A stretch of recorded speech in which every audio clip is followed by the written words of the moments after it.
This is Star Wars Battlefront, the classic collection. We're here on Xbox Series X. Be sure to like the video. Subscribing is great as well. So this brings forward two classic Star Wars experiences, which on Xbox we did enjoy through backwards compatibility for a number of years, but now we have a fully upgraded, awesome improvement upon that package in so many unique ways, which we'll be highlighting over the course of the video. We have a small focus on the original Battlefront, and then we'll be moving on to specifically talking about Battlefront 2, which to me is the most exciting part of this particular package and offering. So what are we getting here? It's a 4K resolution, 60 FPS. They've basically bumped up the frame rate, they've improved the textures of the world, the backdrops and the skyboxes look improved, and it's just such an upgraded experience. Then past that, we've got all of the DLC content included, we've got some quality of life improvements and fixes and extra content things made available. Things like you mentioned, we've got the XL maps, which are like large-scale battles. We've got more player counts in regards to online or in matches. If you've been playing the PC version, this is basically like a definitive offering of that on console with all the little bells and whistles, and it is a treat. So play it locally for up to 2 players, play it online up to 64. It's got all of the action and the style of the Battlefront series that you know and love, and it's just really cool. So you start the game with a launcher. You can choose Battlefront 1, you can choose Battlefront 2. I would have liked them to be combined, but I get that it's easier for porting them to do one or the other. So Battlefront 1 is kind of the most aged of the two. I still think it looks great, but you really can see the refinements and the improvements with the second Battlefront over this initial version. Though I still quite like this one and what it has to offer. So let's talk a little bit about the modes. So for me, the heart of Battlefront was always instant action. You jump in, you play some matches, you have a good time, you do some battles. It's great. It really is. This one did have some neat like tactical things and like squad movements and commands, and that was kind of cool. But, you know, there is just something about the refinement of Battlefront 2 that I just never could quite get enough of. So outside of that, there are some campaigns, quote-unquote. There's kind of 2 of them. They're mostly just instant action matches. There's not a whole lot of depth there. But they are, 2 different kind of campaign settings you can choose. You've got the Galactic option, and you've got the multiplayer. So there is, a good amount of things you can enjoy in this first Battlefront. You've got the 2 different eras. You've got the original trilogy and then the prequels. Keeping in mind that the second one did tie into episode 3, so it did have a lot more levels. But this one does have a few that are distinct to this particular offering. I guess a highlight would probably be the Bespin level that we're playing now with Cloud City.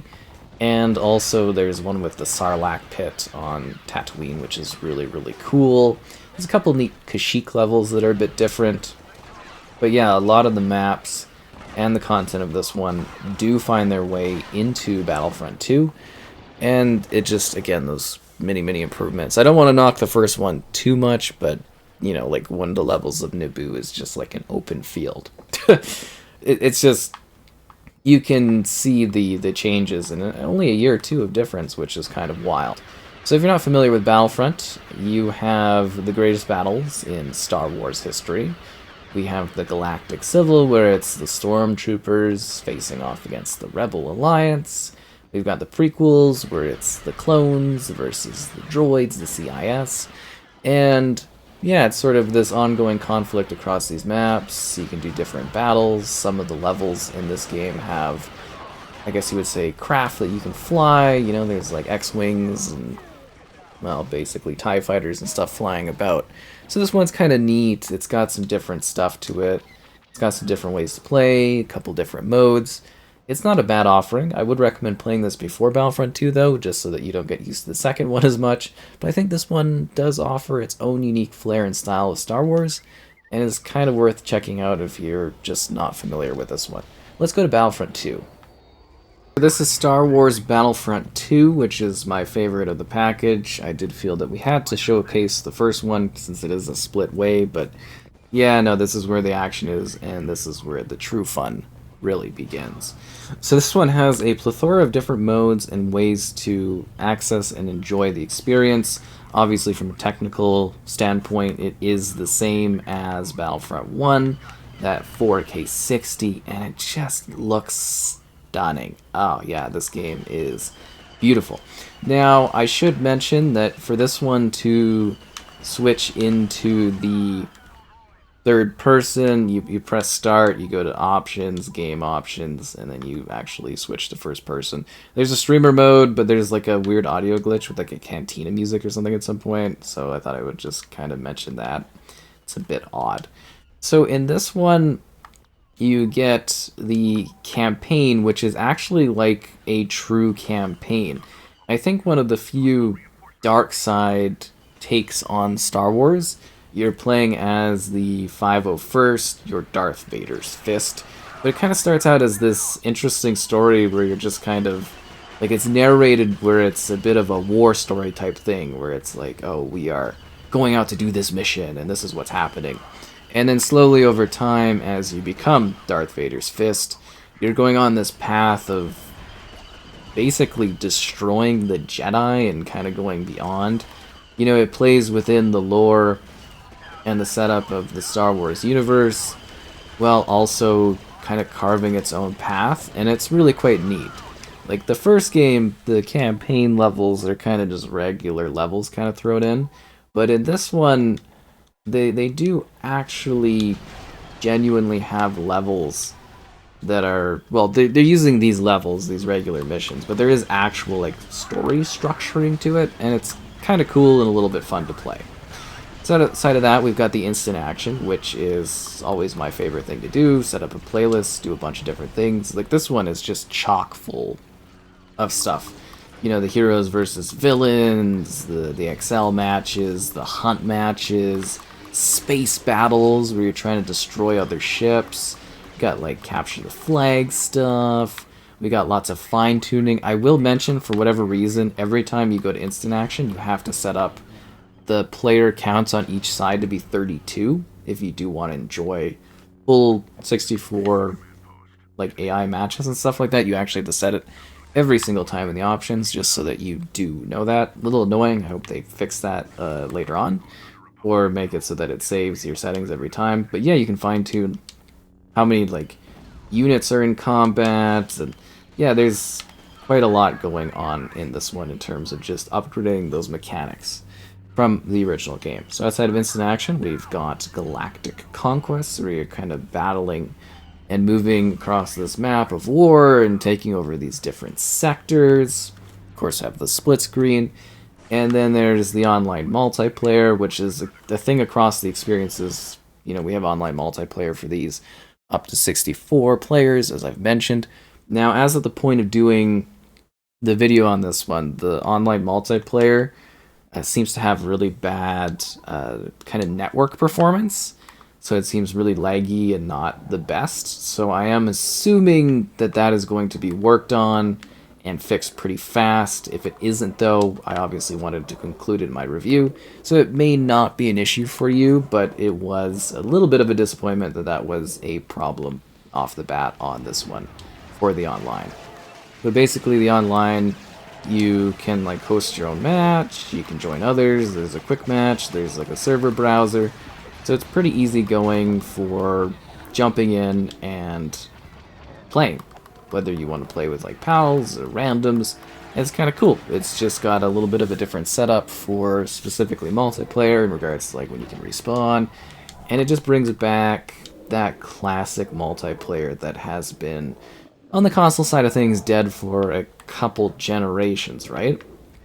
Even though we had backwards compatibility on Xbox with the original Xbox servers being shuttered for many, many moons, you know, obviously we haven't been able to enjoy the multiplayer on that since I think the 360 backwards compatible stuff, like original Xbox 2 360 backwards compat had the servers working for a while. Anyways, yeah. On PC, obviously, they did do a 64-player multiplayer for the older versions of Battlefront, and then it just seems like we're kind of inheriting and enjoying that here on the console side of things, which is awesome. Like I said, these are really genuinely great games, so it is amazing that I'm able to sit here and enjoy online with others. And even if it wasn't fully working properly, I did feel like I got a good gist of what it's going to be like. I mean, you know, from back in the day too, and it's really, really quite awesome and just special to be able to play these games against others in that sort of way with rotating matches and maps and setups. And yeah, it's pretty awesome. This is the hunt mode, so it's kind of a good example of just... I kind of set this up so there's a variety of different mode scenarios that you can enjoy and see while we're doing this video, just so you get an idea of things. But yeah, they got these hunt modes, so like one time you're... And you get to choose, you could be like, you want the Wampas, you want to shoot the Wampas. Oh, we lost? That's heartbreaking. How did our Wampas lose? It's... I feel like it's my fault, but there's one with like the Ewoks, there's the Gungans, there's the Jawas. It's kind of cool. And just like with the first Battlefront experience, we've got the different eras, the original trilogy, the prequels. The original trilogy has the Galactic Civil set up, or it's called the Galactic Civil War, and you've got the Rebels versus the Stormtroopers. Prequels, they have, well, the Clone Wars have the clones versus the CIS, the robots, the droids. And what you're seeing here is an XL match, where it's even more than the usual cap of players kind of going at it. So you just get these crazy, high-octane, epic, filled maps of just, like, complete chaos. Like, it's just, like, look at the amount of units out here just battling and blasting, and it's remarkable. It really, really genuinely is. Like, it's amazing to see this all available. Like, it's really, really quite cool. It's almost a little bit of a dream come true. Like, we've had these backwards compatible, right? Like, we've had these on Xbox. I don't know if it's as big of a deal for people, but it's just nice to have a combined high-quality package that improves the scale and the scope of these games, has all the modes, all the content, all the DLC, the multiplayer action that, you know, we can finally enjoy properly, and it's just incredible.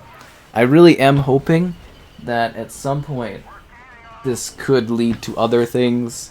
I do really ponder if this is going to be something like where we had Modern Warfare Remastered, where they maybe go in and add extra stuff later on that they might want to do, or new stuff. I don't know, probably not, but it might be an option that they think of.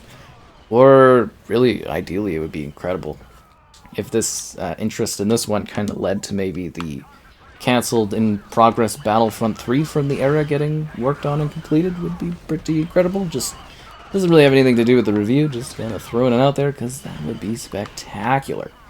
Just because I'm such a fan of these games. Like, I played these when they came out, literally. Like, I bought these at the store, and you know, these were great games in my childhood, and I've enjoyed them over the years. They're still incredibly fun. Battlefront 2 here is really where the genuine action is. You know, they basically, it was almost like Battlefront 1 was a proof of concept for us to enjoy Battlefront 2 eventually. The space battles, the increased areas, the tie-in to Episode 3, allowing us to enjoy just a huge plethora of new maps across all of these fresh, exciting planets from Episode 3. There's so many cool spaces, and it's just awesome. It really is. Like, when you're a Jedi, you know, a hero, not just a Jedi, there's, like, you know, other characters too. You really feel the power and the strength. And then we've got these tie-in Clone Wars, like original Clone Wars, not like the Clone Wars TV show, but like the original TV show. So we got like shirtless Kit Fisto, and we've got Ventress. We got Ventress. It's really, really cool. They're very neat characters. Throws joy to kabubbles. It's hilarious. It's so entertaining. She's got like kind of nunchuck kind of like Sith blades going on, which is so cool. And yeah, it really is a lot of fun.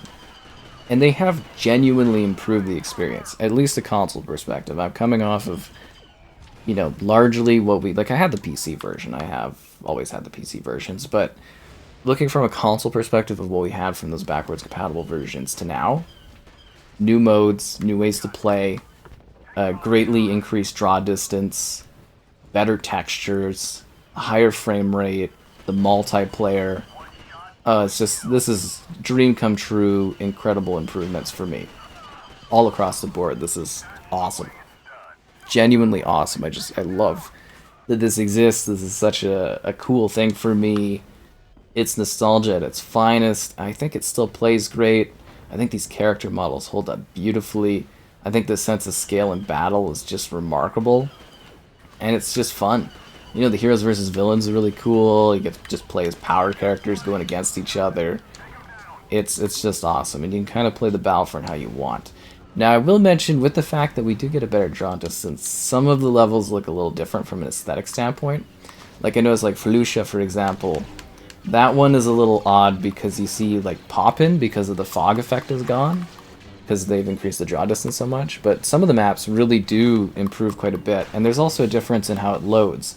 Like, there's this one Yavin Temple, where on one side of the map, you'd be sitting there, looking to the other side, and you would see, like, as you move closer to it, the load-in of these textures on steps, but that's gone now in this version. It's just, literally the whole world is just rendered, and it's just visible, and just enjoyable. And then it also does seem like they have fixed maybe some of the pathing stuff too. I've noticed some enemies, especially on the Yavin Temple map, they don't just walk against a wall over and over again. They actually behave as they should. It does seem like maybe there's some other weird bugs, like I was doing the new heroes on any map kind of thing, and it was just like randomly playing the Cantina song, even though I have the streamer mode on and music turned off, and then sound would just cut out, and then sound wouldn't work again until I restarted the game.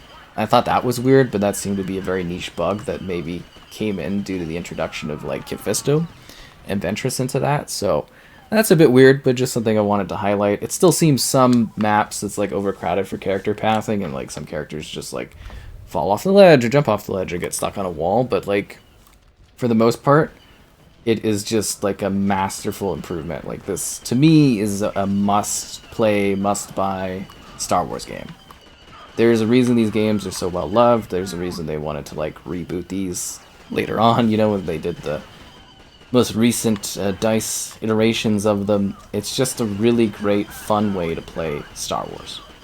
Whether you're playing the first one or the second game, which I do believe is quite a bit better, you know, there's just a lot to do. You got your instant action, you got your Galactic Conquest where you're battling across a map, you've got a pretty cool campaign in this one. The first one campaign is like, but you know, you got a really neat campaign in this. You've got the online multiplayer, and I know it's a little bit of a tough situation off the bat on that one, but it really is going to be so cool once that's totally flowing. And you might be checking this out down the road, and it might perfectly be fine for you. Just wanted to make sure I'm doing my due diligence, right, for work stuff. But honestly, like, for me, a lot of this game is just playing it by myself against the AI. That's how I've always enjoyed Battlefront, and now it looks super clean, super sharp, runs fluidly, it's awesome, it's smooth, it's just a great way to enjoy these games. And then on top of that, now we can do multiplayer with others online, which should be very good for nostalgia with some pals that do decide to jump in on this one. It's just, it's so cool the ways that we're able to enjoy what this game has to offer. Like, it really is remarkable. Yeah, I need to go back to that post and switch units because I picked the wrong one. But it's so cool. And this is the space battles. I kind of mentioned it, but yeah, you're basically attempting to destroy the other ship, whether you blast them from the outside or you go on the inside and destroy it. It's so cool. Space battles are a lot of fun. They're really neat.